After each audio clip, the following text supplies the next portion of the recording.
Clóvis, Fernando, a Folha publica nesse domingo um caderno especial sobre corrupção que vai mostrar uma perda para o país de 40 bilhões a cada 7 anos, praticamente um PIB boliviano. E vai mostrar também que os principais casos de corrupção na história recente do país permanecem em aberto, permanecem inconclusos. Para vocês terem uma ideia, 1% de todas as pessoas levadas ao banco dos réus tiveram algum tipo de condenação. Clóvis, por que desse estado de coisas? Eu me lembro que uma vez conversando com um acadêmico norte-americano, especialista em Brasil e América Latina, ele me disse uma frase que eu gravei até hoje, isso faz alguns anos já. Ele diz o seguinte: não existe tradução exata para a palavra accountability, nem em português nem em espanhol. Accountability você pode traduzir precariamente por prestação de contas, mas é muito mais do que isso, né? É responsabilização, é responsabilidade. Como não existe no Brasil, o mundo político brasileiro não tem a noção nem de prestar contas, nem muito menos de responder por seus atos. Prova o dado que você mencionou, que só 1% dos casos chega a algum tipo de punição. E pior ainda, que aí é o nó da questão do meu ponto de vista, é que o brasileiro também não cobra a responsabilidade dos seus eleitos.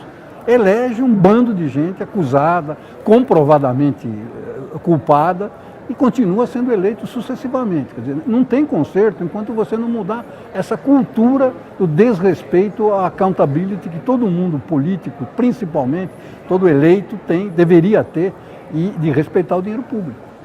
A gente tem, só pegando carona no que o Rossi falou, a sensação de que o sistema político se descolou, de certa forma, da sociedade e representa os seus próprios interesses. Outro aspecto importante é a questão da justiça. Você citou 1% de casos de pessoas condenadas. Se a gente pensar que ainda estão julgando o impeachment do Collor, tem gente sendo julgada, os anões do orçamento, que foi o caso de desvio de dinheiro, em 93 tem gente sendo julgada, o caso do Maluf, que é uma prefeitura também na década de 90, o caso do Luiz Estevam, que foi o ano passado, o Ministério Público ainda nem ofereceu denúncia. Então, há uma morosidade da justiça, uma sensação de impunidade que contribui muito para que as coisas sejam como são no Brasil. Pois é, nós vamos ver um vídeo que foi feito em cima de uma das reportagens do caderno, que é uma reportagem muito interessante, porque coloca a coisa em termos bastante práticos aqui. Em Sobradinho, na Bahia, o que era para ser um canal que ia levar água para cerca de 3 mil famílias, se transformou numa obra que se arrasta há mais de 10 anos e por ela escoaram até agora mais de 60 milhões em dinheiro público, numa coisa que não deu em nada. Então, a nossa missão era encontrar em algum lugar do Brasil algo que representasse, simbolizasse efetivamente, concretamente, a corrupção. E a gente encontrou aqui no sertão baiano, a gente veio até a cidade de Sobradinho e encontramos isso aqui.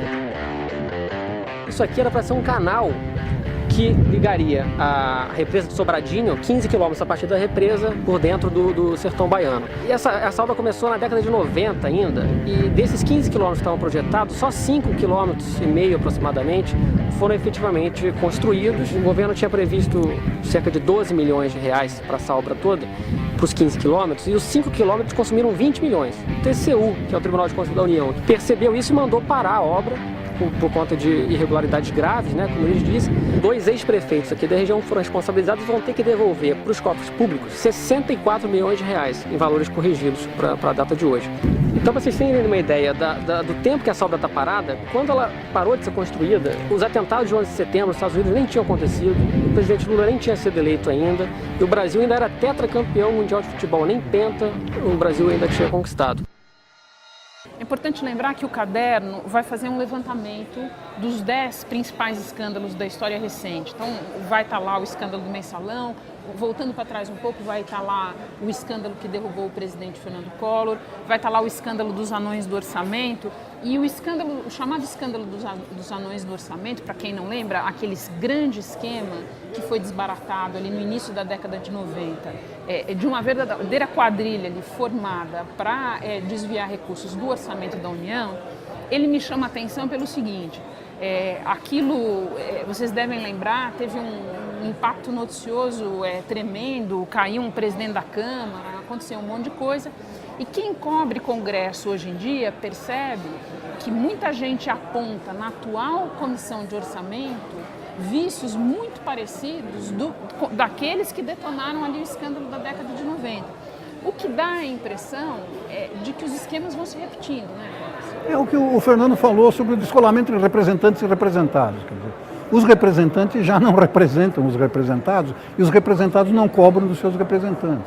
O mundo político gira em torno dos seus próprios negócios, alguns legais, outros nem tanto. Isso que você está falando nos remete para o caso dessa semana, que foi o caso da absolvição da deputada Jaqueline Roriz na Câmara.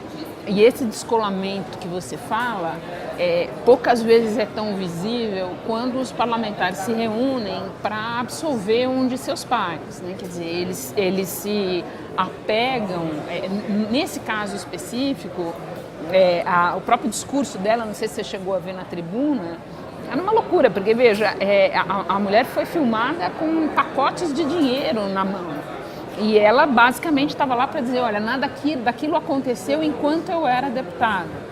E por uma folgada margem, a Câmara absolveu. Quer dizer, é de fato um sistema em que é como se a Câmara já não tivesse mais minimamente preocupada com um desgaste de imagem que é muito grande, né? Aí você tem também uma desfaçatez mesmo, a gente pode usar essa palavra, que se repete. Se a gente lembrar do caso do Renan Calheiros, que foi salvo, ele perdeu a presidência do Senado, mas preservou o mandato.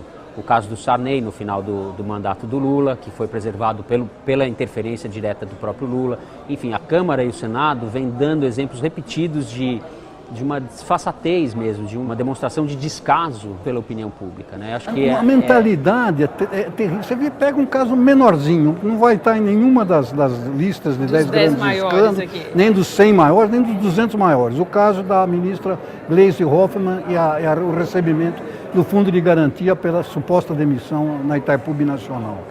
Qualquer funcionário do setor privado saberia perfeitamente que, entendo que deixar a empresa por interesse próprio, não tem direito a receber porcaria nenhuma. Qualquer um sabe disso. No entanto, ela recebeu, embora ela tivesse interesse em sair, né, e acha que não tem nada demais, que é isso mesmo. Por quê? Porque o dinheiro público, como não é de ninguém, é de todo mundo, né? Então, essa cultura do compadrio que o Fernando mencionou, essa cultura da necessidade quase compulsiva de levar vantagem em cima dos cofres públicos, prevalece sobre o bom senso, sobre a lógica. Depois de tudo revelado, ela vem a público para dizer, olha, se causei prejuízo, eu vou devolver o dinheiro, mas eu não pensava em causar prejuízo. Meu Deus do céu, ela sabe, todo mundo sabe qual é a legislação trabalhista que vigora no país, sabe que não tem direito a receber, por que recebeu? Eu tenho a impressão, por exemplo, que no caso recente aí do Ministério dos Transportes, o escândalo que derrubou o ministro Alfredo Nascimento, eu tenho a impressão de que mais do que uma faxina, o que a Dilma fez ali foi retomar o controle de uma fatia do orçamento que estava sendo livremente administrada de maneira lícita e muitas vezes ilícita por um grupo, né? Que é isso que você tem um pouco nesse esquema de você dar um ministério para um partido, né? E, olha, toma aqui, isso daqui é seu, você cuida disso, né? E eu mais ou menos fecho os olhos porque isso... Pois é, mas aí, essa história da faxina, Dani, me chama a atenção. Você falou de fechar os olhos.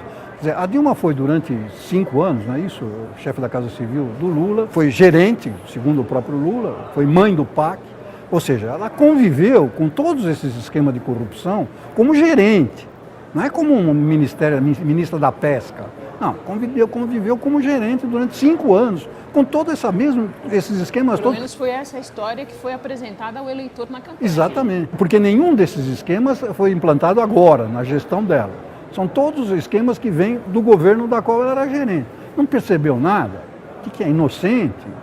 Não presta, um gerente que não presta atenção no que estão fazendo os seus chefes de departamento? Que história é essa? Essa história está muito mal contada, né? Como também chama atenção o fato de que há essa briga na chamada base aliada, etc. E tal. Quer dizer, se você chega de Marte aqui ao Brasil, você vai imaginar o seguinte, olha, eles estão brigando porque a política econômica está errada, porque a política de juros não deveria ser assim ou assado, porque não está se prevenindo o suficiente contra a crise internacional, porque os projetos para a Copa do Mundo ou para coisa estão atrasados, não sei o quê. Não, eles estão brigando porque está havendo uma suposta faxina nos ministérios dos partidos aliados. Quer dizer, estão brigando pelo butim, não estão brigando por políticas.